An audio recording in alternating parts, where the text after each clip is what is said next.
Olá, você que nos acompanha. Seja muito bem-vindo e bem-vinda ao Olhar Crítico.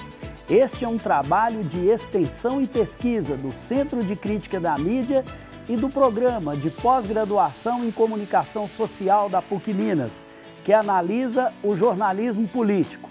Meu nome é Hércio Sena e eu estou acompanhado pela professora e pesquisadora Nara Scabin. Olá, Nara. Oi, Hércio. Oi, Zé. Oi, pessoal de casa. Sempre um prazer estar aqui com vocês. E também pelo professor e jornalista José Milton Santos. Olá, Zé. Olá, Hércio. Minhas saudações, Nara, e as minhas saudações aos telespectadores. Hoje falaremos sobre a relação entre jornalismo e periferia, a partir da pesquisa realizada pela professora Nara Scabin. E no segundo momento, examinaremos a cobertura sobre o caso Adélio Bispo, a partir do trabalho do professor José Milton Santos. Nara, historicamente, as matérias, em geral, sobre as periferias estão sempre presentes nos meios de comunicação. De que modo elas aparecem? Olha só, Hércio, a gente pode, para falar dessa relação entre mídia, né, e periferias, a gente pode pegar o caso do audiovisual, né? Eu acho que esse é um caso interessante. O cinema, né, o telejornalismo. Então, o que a gente tem no caso brasileiro é muito interessante, porque essa presença mais recorrente das periferias na cobertura jornalística, ela é relativamente recente, né? A professora Esther Hamburger, da Escola de Comunicações e Artes da USP, tem uma pesquisa em que ela mostra que no cinema brasileiro, no telejornalismo, as periferias estiveram praticamente ausentes, né? Ou seja, não foram tratadas, foram invisíveis, né, para grande parte da mídia brasileira, até pelo menos os anos 90, virada dos anos 90 para os anos 2000. Né? Claro que nós temos aí, evidentemente, exceções nesse processo, né? Nós temos aí, nesse período de durante quase todo o século XX, algumas representações da periferia. Nós temos, por exemplo, a cobertura muito famosa, né, Zé, do Audálio Dantas sobre a favela do Canindé, em São Paulo, né, que foi quando ele entrou em contato com a escritora Carolina Maria de Jesus. Ele fez ali as matérias para a revista O Cruzeiro, né, para a Folha da Noite. A gente tem no cinema alguns exemplos também. A gente tem os filmes nos anos 50 do Nelson Pereira dos Santos, né, o Rio 40 Graus e o Rio Zona Norte. Então, são alguns exemplos, né. Nesse caso dos filmes do Nelson Pereira dos Santos, predominava uma visão um pouco idílica, quase idealizada ali sobre as favelas cariocas, né? A partir da figura do samba, do sambista, a questão do samba, né? Do malandro. E aí, com o tempo, isso vai se transformando, né? Então, a gente tem essas exceções, com uma invisibilidade que predomina até a virada dos anos 90 para os anos 2000. E nesse comecinho aí, no início dos anos 2000, a gente tem uma produção de muitos filmes sobre a periferia, casos famosos, né? Como Cidade de Deus, por exemplo. No documentário, a gente tem o caso do filme do João Moreira Salles, o Notícias de uma Guerra Particular. Então, a gente tem ali, nesse momento, uma virada, passa-se a falar muito mais sobre as periferias nos meios de comunicação e muito sob a chave da violência e do crime organizado. Zé, a que você atribui essa invisibilidade que a Nara destaca na fala dela, da periferia na mídia de uma maneira geral? A Nara ressaltou muito bem, realmente, a presença do popular nas artes, no teatro, cinema, shows, música, literatura, começa nos anos 1950. No início dos anos 1960, nós temos uma explosão de movimentos de cultura popular. O Centro de Cultura Popular da UNE, o movimento de Pé no Chão também se aprende a ler de Natal, o Centro Popular de Cultura do Recife e assim por diante. Então, nós temos um movimento organizado de introdução da temática do popular, principalmente no caso do cinema, através do cinema novo, embora não tenha começado aí, né? Nara, e de que maneira que isso que está presente na mídia em geral, você falou do cinema, né, afeta a produção jornalística? Se a gente considerar esse período da virada dos anos 90 para os anos 2000 como um momento de virada, em que a periferia passa a ser muito tematizada, né? nos meios de comunicação, não só alternativos, como o Zé coloca, né, os meios mais progressistas, mas na mídia comercial, né? Então passa-se a falar a todo momento sobre as periferias urbanas na virada dos anos 90 para os anos 2000. Nessa imprensa comercial, né? O jornalismo, ele não só participa desse processo, né, de falar muito sobre as periferias urbanas e sob a chave da violência e do crime organizado, esse vai ser um ponto importante, como o jornalismo, de alguma maneira, até antecipa um pouco esse processo, né? Ali nos anos 90, né, em 91, a gente tem, por exemplo, a estreia do Aqui e Agora, que é um programa, era um telejornal vespertino do SBT, né, que falava sobre bairros populares, bairros periféricos, crimes, pequenos conflitos, né, uma cobertura local, e com uma estética muito singular, que era a estética da câmera na mão, do cinegrafista que sobe o morro correndo, né, quase uma estética ali de filme de ação, a respiração ofegante do repórter, né. Então, essa estética, que é uma estética muito ligada à questão da tensão, da violência, do conflito nas periferias, está lá no telejornalismo a partir dos anos 90. O Aqui Agora é um caso precursor, né? Mas outros telejornais vão também replicar essa estética e essa abordagem temática, que é uma abordagem que, evidentemente, a gente pode problematizar, porque vai tratar esse espaço das periferias urbanas como um espaço de violência quase que exclusivamente, como um espaço de violação dos direitos, mas não na chave da denúncia, né? Os próprios repórteres, muitas vezes, estão ali, né, fazendo reportagens sobre violência, sobre crime, né? Esses telejornais sensacionalistas que a gente conhece, que se torce, sai sangue, né? E estão ali, muitas vezes, já condenando possíveis envolvidos em crimes antes que eles tenham direito a um julgamento justo. Então, esse movimento vem dos anos 90 e ele assinala esse momento em que a questão da violência vai estar largamente presente nas mídias, ambientada principalmente nas periferias urbanas. Essa representação, Zé, ela também não constrói, assim, dentro dessa perspectiva negativizada que a Nara fala, né? Mas uma associação entre criminalidade e pobreza como se fosse algo praticamente automático? Tranquilamente. A professora Ivana Bentes, da Universidade Federal do Rio de Janeiro, publicou no ano 2000 um artigo sobre sertões e favelas, da estética da fome à cosmética da fome. Ela vai chamar de estética da fome, principalmente, a filmografia do cinema novo.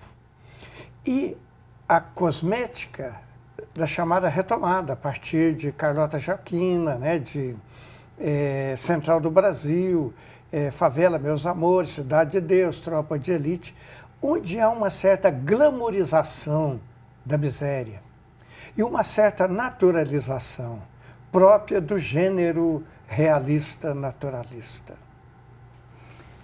É isso, Nara? Esse é um aspecto importantíssimo, Zé, que o Zé trouxe, né? Quer dizer, se a violência lá no cinema novo estava presente como alegoria, né? Esse também é um dado importante, nesse contexto do cinema de retomada, tanto no documentário quanto na ficção, a violência vai se apresentar de forma muito mais bruta, né? E muito mais glamourizada, uma estetização da violência e da pobreza. Eu lhe pergunto, Nara, existe uma vertente do nosso jornalismo, do jornalismo brasileiro, que é alternativa a essa mídia comercial, essa imprensa comercial, e tem sido denominada de jornalismo periférico. O que consiste essa vertente e qual que é a importância dela?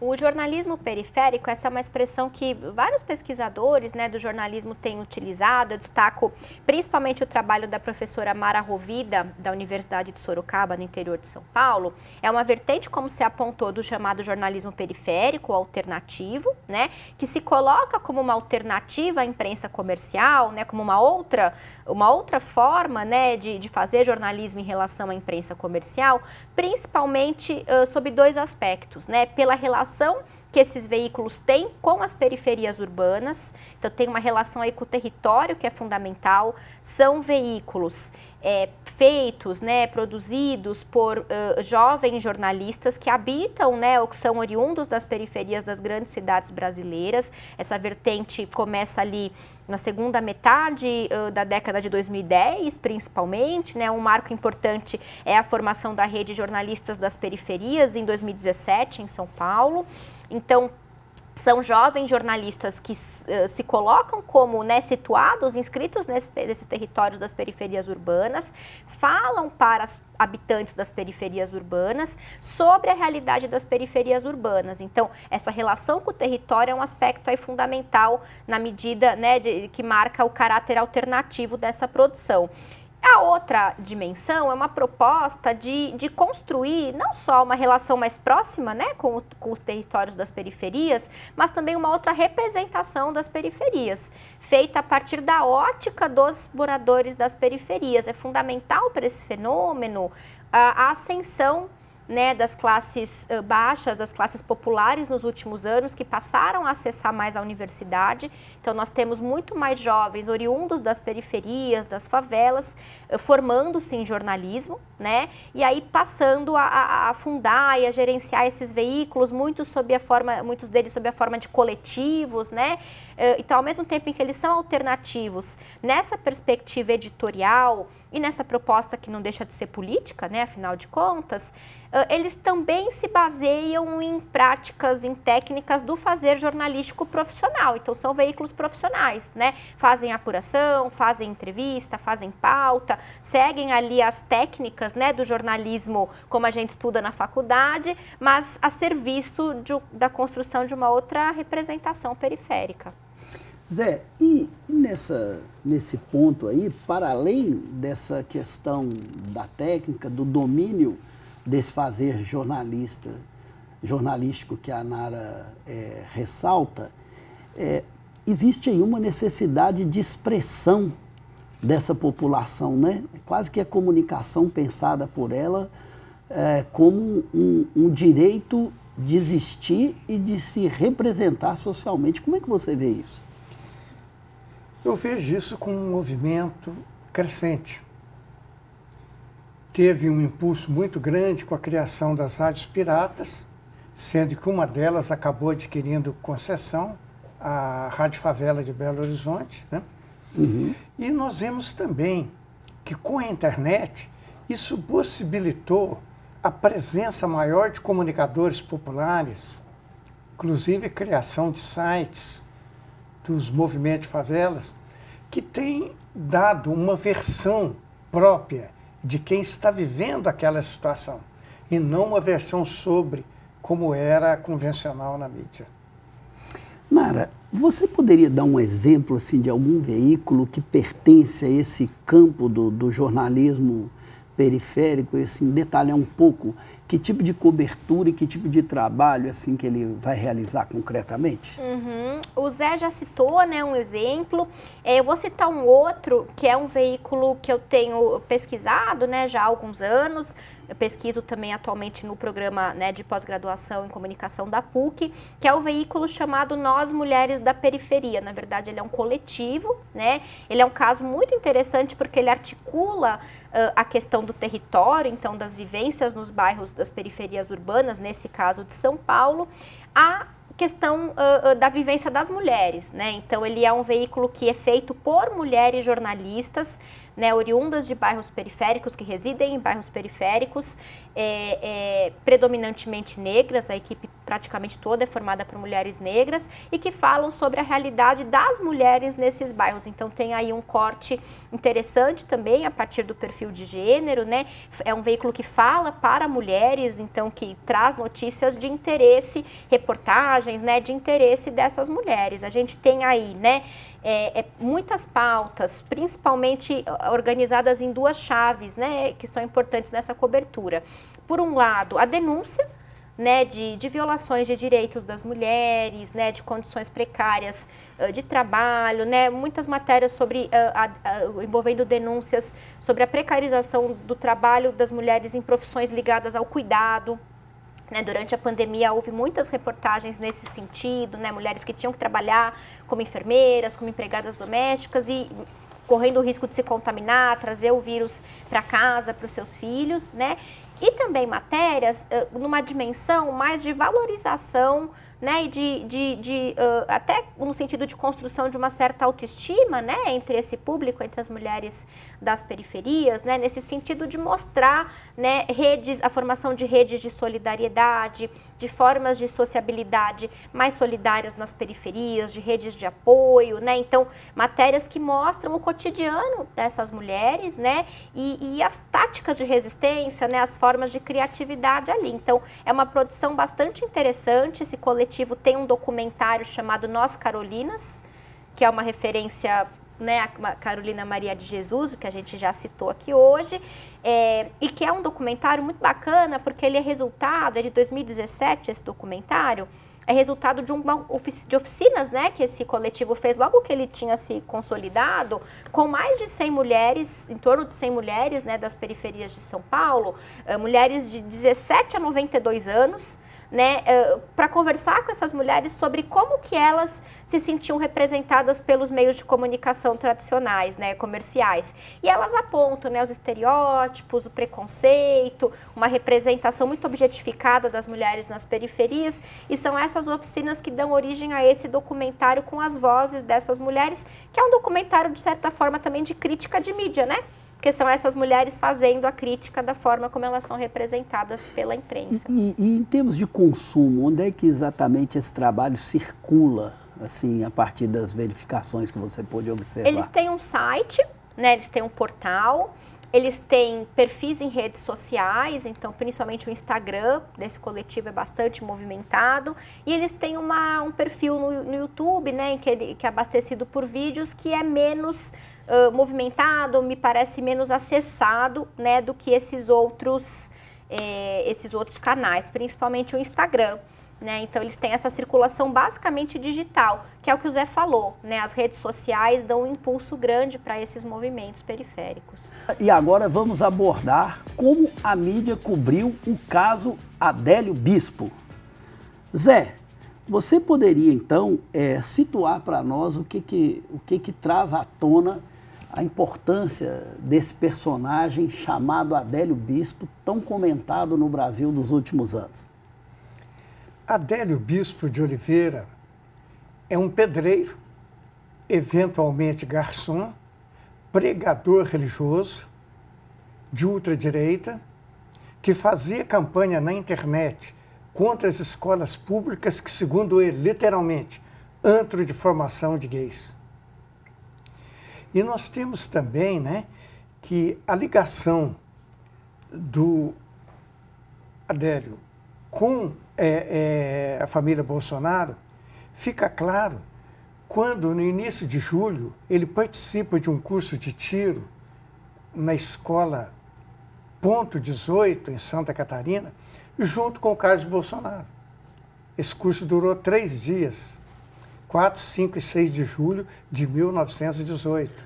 2018. 2018, Zé, e nesse caso do Adélio Bispo, né, o que emerge a partir desse atentado de 2018, né, do que se criou em torno de múltiplas versões em torno disso, o que emerge como desinformação em torno desse acontecimento? Isso que mais aconteceu. A desinformação foi tão grande e mesmo a disseminação de fake news, como se o Adélio fosse ligado à esquerda e, posteriormente, ligado ao PCC, Primeiro Comando da Capital.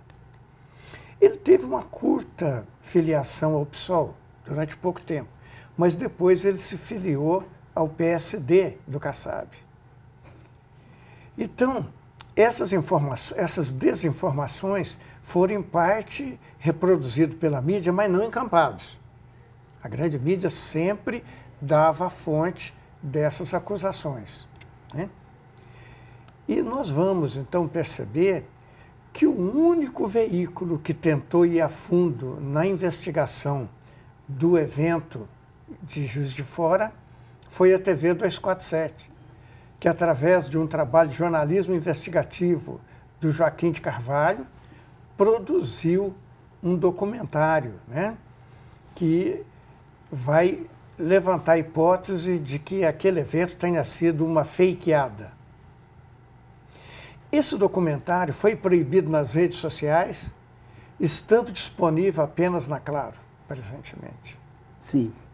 Nara, sobre a desinformação atuando também, o que a gente vai observando nessas longas conversas nossas sobre a mídia, é que a questão da produção da desinformação é uma constante no cenário político brasileiro.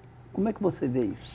É uma constante, né? E quando a gente fala na extrema-direita brasileira, é um terreno que a extrema-direita domina muito bem, né? Tem técnicas de produção, no caso ali do governo Bolsonaro, né? Havia o gabinete do ódio.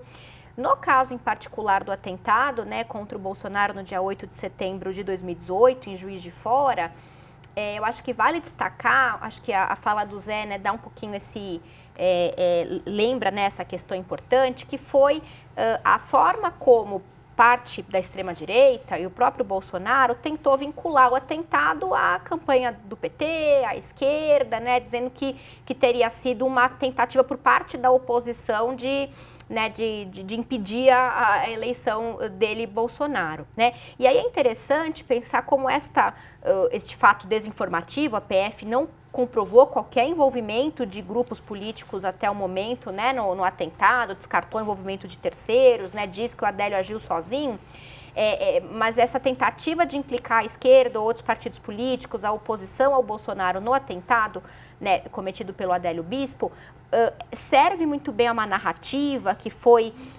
construída ali pela campanha do Bolsonaro e posteriormente pelo Bolsonaro eleito, que é uma narrativa que o coloca na posição de mártir. Então, de um perseguido, um mártir, alguém o mito, né? A ideia do mito também ganha força aí, porque ele vai ter uma presença digital muito grande, mas uma presença que não se corporifica, porque a partir desse episódio ele pode não participar dos debates na televisão, então ele vai fazer toda a campanha dele nas redes sociais. Então, isso está muito ligado à construção dessa figura e dessa narrativa. E a desinformação contribuiu para isso, sem dúvida. Zé, inclusive a justiça trata o Adélio como alguém que necessitava de um tratamento psiquiátrico. E como foi que a mídia abordou a autorização que a justiça deu para que fosse transferido, né, o Adélio do Presídio de Segurança Máxima de Campo Grande para tratamento em Minas Gerais sob esse argumento? Na verdade, não foi apenas um laudo, vários laudos constataram que Adélio tem problema psiquiátrico. E, na verdade, desde o início, ele deveria estar internado para tratamento por determinação do próprio juiz. Entretanto, a pedido do seu advogado, que é um advogado que se apresentou voluntariamente e que o Adélio nem conhecia, né? Que é o Zanoni Manuel de Oliveira Júnior, é que pediu que ele fosse para um presídio de segurança máxima e ficasse impedido de se comunicar, de dar qualquer entrevista, de dar qualquer declaração. Então, portanto, essa decisão recente, ele deve, até o final do mês de julho, ser transferido para Minas Gerais para uma clínica de tratamento psiquiátrico, não mais para prisão. Isso em decorrência de 6 laudos ao longo desses 6 anos que constataram a existência desse problema. Uhum. E aí a gente tem, então, um problema que vai ser explorado também na versão sobre esse fato, né? Parece que no documentário essa questão também é trazida. O que você pode dizer para nós? Não, essa questão específica sobre o problema mental do Adélio não é tratado no documentário. Uhum. O documentário é muito mais factual, reconstituindo o presumido atentado contra Bolsonaro. Uhum. E o próprio... Se atém a isso. Se atém a isso. E o próprio título, Fakeada, é o núcleo da questão, né? Questiona-se o fato de ter havido mesmo esse atentado ou não? O que seria isso? Questiona. O próprio enfermeiro do hospital para onde o Bolsonaro foi encaminhado disse que não havia nenhuma marca de sangue. Isso no documentário? No documentário, claro. Né? Um dos depoimentos do documentário. Sim. Então nós estamos diante de mais uma versão que se constrói aí, né? Difícil ter a melhor informação, mas há pelo menos um conflito de versões. Você entende que a própria imprensa comercial brasileira deveria ter se debruçado mais sobre esse tema, Nara? Olha, Hércio, me parece que sim, né? Eu acho que a imprensa comercial brasileira tem feito, claro, uma cobertura intensa, né, sobre o atentado, né? Na verdade, foi inclusive essa cobertura da imprensa na época do atentado que elevou o Bolsonaro a uma condição de uma figura conhecida nacionalmente, porque até então ele tinha pouco tempo de TV, né, na campanha, e não era tão conhecido nacionalmente. Então, a imprensa faz uma cobertura factual desses acontecimentos, né? Mas me parece que falta um pouco de contexto e de interpretação dessas múltiplas versões, dessas múltiplas explicações, né? Quer dizer, de fato, enfrentar essa guerra de narrativas aí que se constrói, né? Quer dizer, essa guerra de conflitos aí, de diversões. Zé, assim que o Adélio foi condenado pela justiça brasileira, que tipo de repercussão a mídia brasileira privilegiou sobre esse caso? A cobertura da mídia deu como certo que o atentado existiu, com a exceção única do canal 247, todos os demais veículos reproduziram, alguns com algum questionamento, principalmente a imprensa independente, mas a grande mídia não. Deu como fato, como favas contadas, que realmente a facada existiu. E você, dentro daquilo que você falou, né, você acha que, Nara, quando você tem esse tipo de abordagem, algumas vozes são privilegiadas e outras não.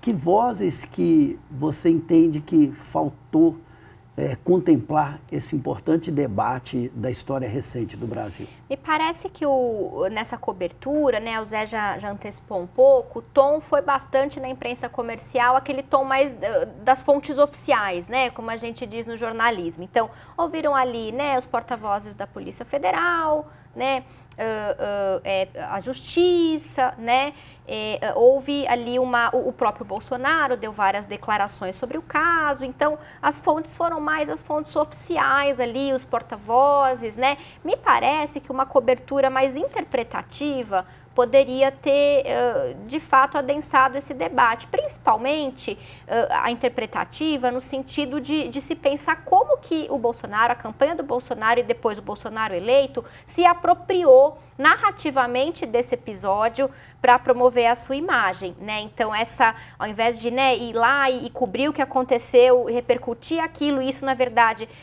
acabar servindo, né, beneficiando o próprio Bolsonaro, que construiu essa figura de mártir, né? Talvez a imprensa pudesse aí trazer vozes de especialistas da própria área da comunicação, né, da área das ciências sociais. Alguns veículos trouxeram, né, tem colunas no UOL, né? O UOL fez ali um blog chamado Entendendo o Bolsonaro, que fez isso melhor, mas de forma geral são iniciativas restritas, né? Talvez essa dimensão menos oficial e mais interpretativa pudesse ter gerado um debate mais consistente.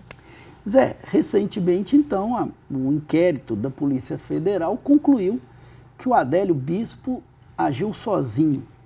E como é que você viu a repercussão agora, recente, nós estamos falando de um fato que aconteceu há poucos dias, né? Como é que a imprensa reagiu a esse inquérito da Polícia Federal? E na mesma linha que a Nara respondeu, né, que vozes que emergiram nesse debate sobre essa questão? De fato, no mês de julho de 2024, pela quarta vez, a Polícia Federal declarou oficialmente que o Adélio agiu sozinho no pretenso atentado. Então é o seguinte, mas logo depois, a Polícia Federal faz uma busca e apreensão no escritório do advogado Fernando Costa de Oliveira Magalhães, que era da banca do defensor, que o próprio Adélio dispensou, né, do próprio defensor, Zanoni Manuel de Oliveira Júnior. Zanoni foi advogado do assassino da Dorothy Stang em 1965. Ele foi... 2005. 2005, é. Foi advogado do Bola, Marcos Aparecido dos Santos, considerado coautor da morte de Elisa Samúdio em 2010. E, portanto, esse advogado que sofreu essa busca e apreensão não era mais advogado do Adélio. Pelo contrário, tinha sido a equipe toda tinha sido dispensada. Entretanto, a gente pode constatar que a mídia deu muito mais destaque a essa possível ligação do Adélio com o PCC sem nenhuma base, sem nenhuma evidência nos fatos. Nara, o que você tem a acrescentar sobre isso? Concordo plenamente com o Zé, né? Esse possível envolvimento do Adélio com o PCC foi muito tratado pela imprensa, pelo jornalismo, pela imprensa comercial, né? E aí é curioso observar como essa versão, esse possível envolvimento ecoa uma narrativa que o próprio Bolsonaro tenta construir há muito tempo, que é de que o Adélio foi, né, agiu ali com envolvimento ou com o crime organizado, ou com a esquerda, né? Então, de alguma maneira, a imprensa também muitas vezes acaba contribuindo né, para a produção dessas cortinas de fumaça que só servem para atrapalhar a investigação. Tomando partido, né, nesse relato, não é isso? É isso mesmo. Bom, nossa conversa aqui vai ter que se encerrar agora, porque chegou a hora do nosso momento panfletagem, esse momento importante onde a gente vai trazer as nossas dicas culturais para os nossos espectadores.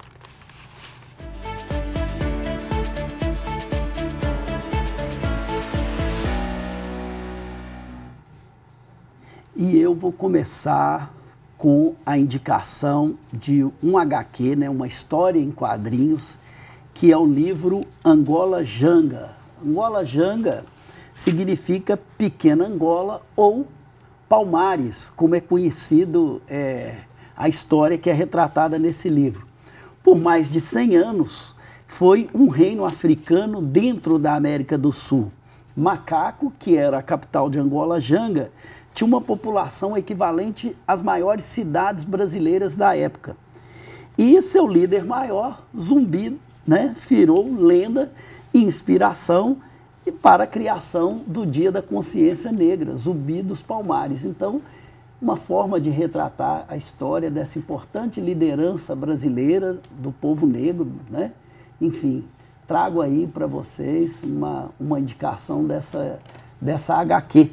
E eu gostei tanto desse livro, mas tanto que ele me estimulou, inclusive, a escrever um artigo na revista Rumores, da ECA USP, sobre essa obra, na qual eu trato aí como uma importante obra cultural que reforça o reconhecimento desses heróis das populações, como a gente homenageou aqui hoje, né, falando do jornalismo, dessas populações excluídas.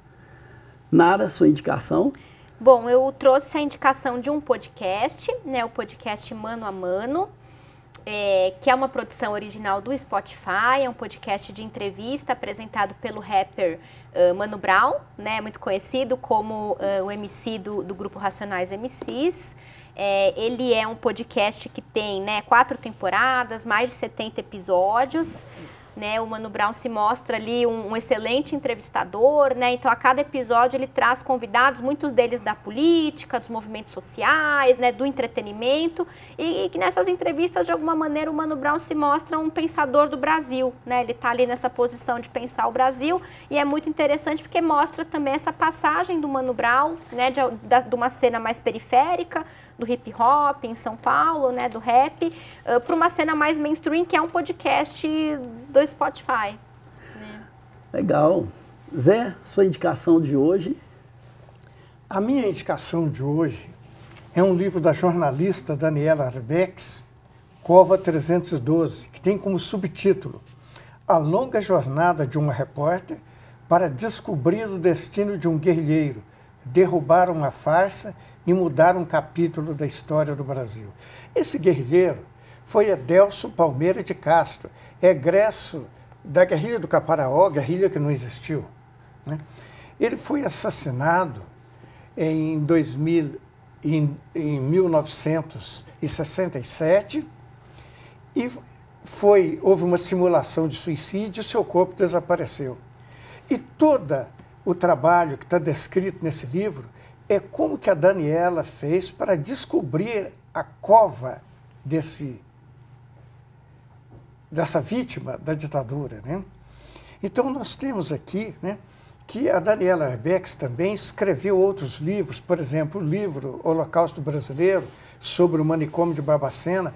Esse livro ganhou o prêmio Jabuti da Câmara Brasileira do Livro de 1913. De 2013. 2013. E também esse livro aqui ganhou o prêmio de melhor reportagem de 2014, segundo a Associação Paulista dos Críticos de Arte. Bom, obrigado aí pelas indicações. Obrigado, Nara, pela participação mais uma vez. Obrigada, Hércio. Obrigada, Zé. É um prazer dividir a bancada com vocês. Obrigada quem está em casa também. Obrigado, Zé. Obrigado, Hércio. Meus agradecimentos extensivos a Nara e a todos os nossos telespectadores. O Olhar Crítico fica por aqui. Lembramos a você que o programa também está disponível no YouTube, nas plataformas Spotify, Deezer, Google Podcasts. Nos acompanhe por lá e também nos siga no Instagram. Um grande abraço e até a próxima semana.